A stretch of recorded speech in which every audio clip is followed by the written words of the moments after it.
ნახოთ ფიქრი, გრძნობა და მოქმედება. ფიქრი, გრძნობა და მოქმედება. ნახოთ. ფიქრი, რა თქმა უნდა, თქვენზე აქვს და თუ ვიმსჯელებთ, რომ დასტის ბოლოს გვაქვს თასების მეფე, თქვენთან სიმშვიდე უნდა, ფიქრები ენთუზიაზმით სავსეა, ემოციები მოჭარბებულია, არ ვიცი ეს რამ გამოიწვია, მაგრამ ძალიან კმაყოფილია. აი თვითონ არის ძალიან კმაყოფილი, რომ თქვენზე ფიქრობს. ნახოთ გრძნობაში როგორ არის საქმე, გრძნობა. რა თქმა უნდა, აქვს თქვენს მიმართ გრძნობა და დარწმუნებულია იმაში, რომ თქვენც გაქვთ მის მიმართ გრძნობა. უბრალოდ თქვენ შეხვდით ერთმანეთს ორი ისეთი ჩაკეტილი ადამიანი, შეიძლება ძალიან გახსნილებიც იყოთ, მაგრამ ერთმანეთს გულს არ უშლით. ზუსტად ერთნაირი გრძნობები გაქვთ. შენ ჩემი ხარ, მე კი შენი. სხვას ვერაფერს ვერ ვიტყვი აქ. ნახოთ როგორი მოქმედება იქნება. აქ რაღაც სიურპრიზია.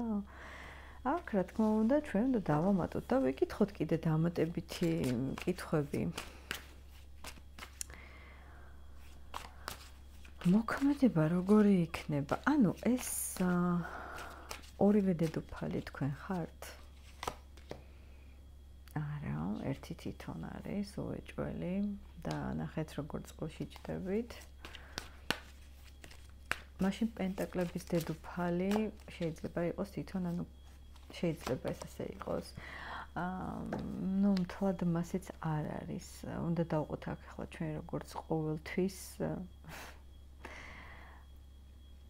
ვის როგორ მოერგება, იმიტომ რომ რა თქმა უნდა ეს ინდივიდუალური არ არის. მისი მოქმედება რა იქნება?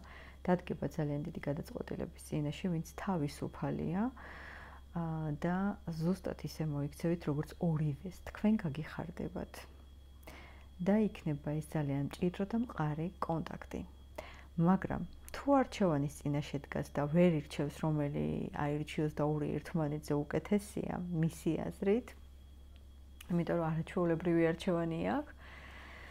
მეუღლეს თემა თუ არის გოგონებო, რა თქმა უნდა, მეუღლეს აირჩევს აქ, იმიტომ რომ კარმა გრძელდება, მაგრამ ისევ და ისევ დარჩება თქვენთან, იმიტომ რომ თქვენი გაშვებაც არ უნდა. მთლიანობაში აი მოქმედებით ასეთი პასუხი ამოვიდა, მაგრამ მე მაინც ვიტყოდი, რომ კარგად გაერკვიეთ მაინც, რადგანაც დავამატებდი ამას, რომ ეჭვს იწვევს პირადად ჩემში, მაინც კარგად დაიწყო ეს გაშლა, მაგრამ მთლიანად არსებული სიტუაცია და მიაქციეთ ამას ყურადღება.